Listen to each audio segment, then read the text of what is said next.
Во ова денешно време, кога сме постојано соочени, односно исполнети со различни предизвици и промени, она образовна дејност запоставуваме, односно ја ставаме во втор план, односно воспитната дејност треба веќе да ја ставиме во прв план и треба да кажеме стоп за булингот. Булингот го имаме и тој е присутен дефинитивно.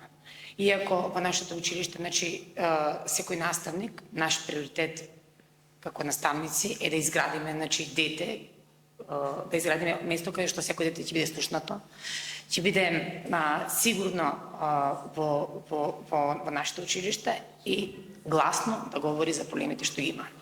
Тогаш ќе сватиме дека можеме да се дефинираме како установи кои што освен воспитната, освен образовната, воспитната моќ имаме се поголема и заради тоа треба пред се да имаме здрава средина. Ова не би можело да биде ако ја немаме поддршката од родителите.